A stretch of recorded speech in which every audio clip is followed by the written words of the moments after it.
முருகன் பக்தர்கள் அனைவருக்கும் அன்பு வணக்கங்கள். என் அன்பு குழந்தையே, நன்றி கெட்ட உன்னுடைய துணை இப்பொழுது என்ன செய்துவிட்டார் என்று உனக்கு தெரியுமா தங்கமே? இனி நான் அவரை என்ன செய்ய போகிறேன் என்று நீ பார்.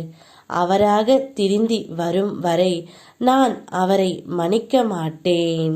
நீ எப்படி என்று எனக்கு தெரியவில்லை. என்னுடைய துணை உன்னிடம் பல விஷயங்களை மறைத்து கொண்டு இருக்கின்றார்.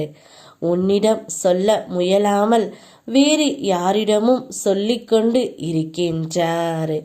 நீ அவர் மீது எவ்வளவு அன்பையும் காதலையும் வைத்து உள்ளாய், அது இந்த அப்பாவிற்கு நன்றாக தெரியும். ஆனால் கொஞ்சம் கூட நன்றி இல்லாமல் உன்னிடமே பல விஷயங்களை அவர் மறைத்து கொண்டு இருக்கின்றார் தங்கமே. ஆனால் அதை என்னால் பொறுத்து கொள்ள முடியவில்லை. இனி நான் அவரை மறக்கவே மாட்டேன், மன்னிக்கவும் மாட்டேன். அவர் செய்ததற்கான தண்டனையை நிச்சயம் நான் கொடுத்து விடுவேன்.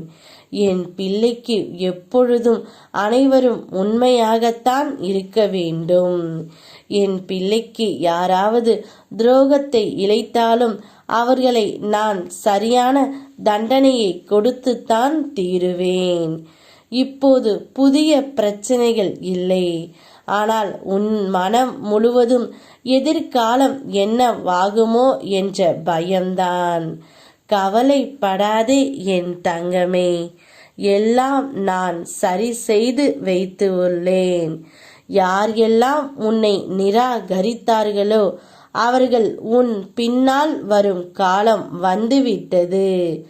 அவர்கள் உன்னிடம் வருவார்கள். அவர்களுக்கு உதவ சொல்லி கேட்பார்கள். உன் பொறுமைக்கும் நம்பிக்கைக்கும் பரிசுகள் கிடைக்கும் காலம். நீண்ட நாட்களாக எதிர்பார்த்த வேண்டுதலும் நிறைவேறும் காலம்.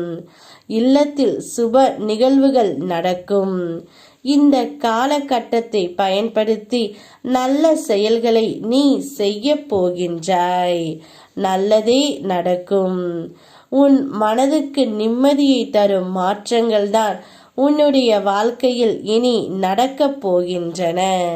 உன் துணையை பற்றி கவலைப்பட்டு கொண்டே உன்னுடைய வாழ்க்கையை நீ வீணடிக்காதே தங்கமே. போனால் போகட்டும், விட்டுவிடு. அவர்கள் தானாக திருந்தி வருவார்கள். அந்த காலம் அவர்களுக்கு பதில் சொல்லும். உன் மனம் எதிர்பார்த்த அந்த நிம்மதியான வாழ்வை நீ வாழ் தங்கமே. இல்லத்தில் உள்ள பிரச்சனைகள் அனைத்தும் முடிவுக்கு வரும். உன் உள்ளத்தில் அடுத்து என்ன செய்ய வேண்டும் என்ற தெளிவான சிந்தனை பிறக்கும். நல்லதே நடக்கும். யாம் இருக்க பயமேன். ஓம் முருகா.